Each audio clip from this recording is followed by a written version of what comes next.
This question is from CBSE 2025 physics examination. The statement of the problem says consider three metal spherical shells A, B, C, each of radii R. ये तीन spherical shell हैं और तीनों का radius R है. Each shell is having a concentric metal ball of radius R by 10. The spherical shells A, B and C are given charges plus 6Q, minus 4Q and 14Q respectively. अब इन्होंने इसमें बोला कि तीनों spherical shells के अंदर एक metallic ball है जिसका सेंटर सेम है, कॉन्सेंट्रिक मतलब सेम सेंटर वाली, और इसका रेडियस R बाई 10 है. तो ये अभी हम लोगों ने बना दिया. अंदर एक मेटालिक बॉल, इसके अंदर भी एक मेटालिक बॉल, और इनका रेडियस अभी हमने ये मार्क किया हुआ R बाई 10. इसका भी रेडियस R बाई 10 और इसका भी रेडियस R बाई 10. अब ये जो तीन स्फेरिकल शेल्स हैं इनके ऊपर चार्ज प्लस 6Q है, इसके ऊपर प्लस 6Q है, इसके ऊपर माइनस 4Q है एंड ये C के ऊपर प्लस 14Q है. अब there inner metal balls are also given charges minus 2Q, 8Q and minus 10Q. अब जो अंदर वाली मेटालिक बॉल्स हैं इनके ऊपर भी चार्जेस दिए हैं. इसके ऊपर माइनस 2Q और इधर अंदर वाले के ऊपर प्लस 8Q और इधर अंदर वाले के ऊपर minus 10Q of charges given. अब compare the magnitude of the electric fields due to the shells A, B and C at a distance 3R from their centres. अब 3R डिस्टेंस पर हम लोगों को इलेक्ट्रिक फील्ड बतानी है. Suppose this is the point 1 at which electric field is to be found and the distance of this point is 3R. ऐसे ही यहाँ पर एक और पॉइंट ले लेना है. सपोज दिस इज़ पॉइंट 2 और इसका सेंटर से डिस्टेंस 3R है, और यहाँ पर एक पॉइंट 3 है और इसका सेंटर से डिस्टेंस 3R है. So distance from the centre of the three shells is same. तो ये तो अभी हम लोगों ने क्वेश्चन का स्टेटमेंट भर एक्सप्लेन किया है. अब इसमें इलेक्ट्रिक फील्ड अभी हम लोगों को 1 पॉइंट पर बतानी है. Electric field at 1 is to be found. Similarly, electric field at 2 is to be found, electric field at 2 is to be found, and electric field at 3 is to be found. अब जिस point पर भी electric field बतानी है उस point से पास होता हुआ एक गॉसियन सरफेस लेना है. So we are selecting a cylindrical Gaussian surface, sorry a spherical Gaussian surface. हम लोगों ने एक स्फेरिकल गॉसियन सरफेस ले लिया और इसका रेडियस कितना है, 3R है. अब यहाँ पर भी हम लोगों को 2 पॉइंट पर अगर इलेक्ट्रिक फील्ड बतानी तो इससे पास होता हुआ एक स्फेरिकल गॉसियन सरफेस ले लिया, और 3 पॉइंट पर अगर अभी हमें इलेक्ट्रिक फील्ड बतानी है तो 3 पॉइंट से पास होता हुआ एक स्फेरिकल गॉसियन सरफेस ले लिया. अब गॉसियन सरफेस बनाने के बाद हम लोगों को अगला काम क्या है, गॉस थ्योरम का यूज़ करने के लिए हम लोगों को फ्लक्स निकालना है.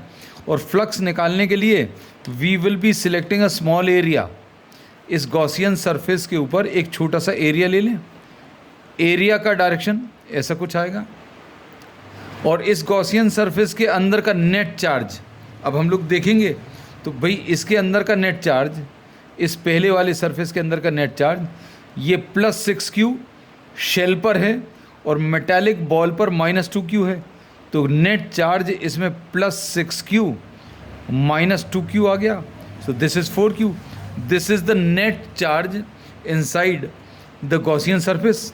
अब ऐसे ही इसके अंदर का नेट चार्ज देखो, ये 2 पॉइंट पर इलेक्ट्रिक फील्ड निकालने के लिए 2 पॉइंट से पास होता हुआ एक स्फेरिकल गॉसियन सरफेस लिया, और इसके अंदर का नेट चार्ज देखें तो नेट चार्ज कितना आ जाएगा. मेटालिक बॉल पर 8Q है और B शेल पर माइनस 4Q है. तो नेट चार्ज सेकंड केस में ये प्लस 8Q तो मेटालिक बॉल पर है और माइनस 4Q शेल पर है, तो ये 4Q आ जाएगा. अब तीसरे वाले केस में net charge inside the Gaussian surface. हमने तीनों केसेस में गॉसियन सरफेस रेड कलर का बनाया हुआ है ना, so as to avoid confusion. इसके अंदर का नेट चार्ज अगर देखना है इस गॉसियन सरफेस के अंदर का, तो मेटालिक बॉल पर माइनस 10Q है और शेल पर 14Q है, तो ये कितना 4Q आ जाएगा. So as we can see in all the three cases the net charge inside the Gaussian surface is same. ये चीज़ याद रखना, बहुत सिंपल सा एक फैक्ट है कि तीनों गॉसियन सरफेसेस के अंदर का नेट चार्ज सेम है. अब तीनों में अगर आप फ्लक्स निकालोगे तो फ्लक्स भी सेम आएगा. फ्लक्स क्यों सेम आएगा, अब देखो ध्यान से. इसमें आपने इस गॉसियन सरफेस के ऊपर छोटा सा एरिया ले लिया. इलेक्ट्रिक फील्ड का डायरेक्शन कैसा आ जाएगा, इलेक्ट्रिक फील्ड का direction will be away from the positive. बाहर की तरफ क्यों बनाया, क्योंकि इसके अंदर का नेट चार्ज पॉजिटिव है. इसके अंदर का नेट चार्ज दो टाइप के चार्जेस हैं, +6Q एंड -2Q, लेकिन दोनों को मिलाकर देखें तो नेट चार्ज 4Q है. तो अंदर का नेट चार्ज पॉजिटिव है, इसलिए electric field will be away from the positive. मतलब angle between E and DS theta will be equal to 0. ऐसा ही अभी हम लोग इस केस में भी कर सकते हैं. यहाँ पर छोटा सा एरिया लिया, एरिया का ये डायरेक्शन है. इलेक्ट्रिक फील्ड, अंदर का नेट चार्ज देखो, +8Q -4Q मतलब 4Q है. अंदर नेट चार्ज पॉजिटिव है, मतलब इलेक्ट्रिक फील्ड का ये डायरेक्शन आएगा. मतलब इस केस में भी angle between E and DS ये थीटा की वैल्यू 0 आ जाएगी. और ऐसा ही इसमें सब कुछ सेम आ रहा है. एरिया का ये डायरेक्शन है, इसके अंदर का नेट चार्ज पॉजिटिव है, -10Q + 14Q कितना 4Q. अंदर का नेट चार्ज पॉजिटिव, मतलब direction of electric field is away from the positive, मतलब थीटा की वैल्यू 0 आएगी.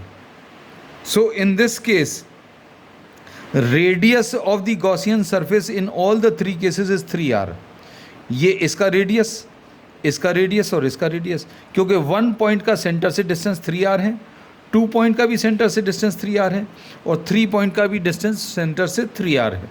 अब फ्लक्स अगर अभी हम लोग निकालें, flux is equal to integration of E.ds, और ये कितना आ जाएगा E/ds into cos 0.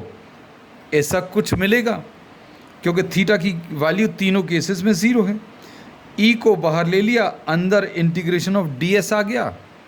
Integration of ds मतलब क्या है, जितने भी छोटे छोटे एरियाज आपने ये गॉसियन सरफेस के ऊपर लिए उन सभी का एडिशन, और इन सभी का एडिशन अगर आप लेंगे तो क्या आ जाएगा 4πr². तो ये गॉसियन सरफेस का रेडियस कितना 3r है. तो flux associated with all the three surfaces will be E into 4π into 9r².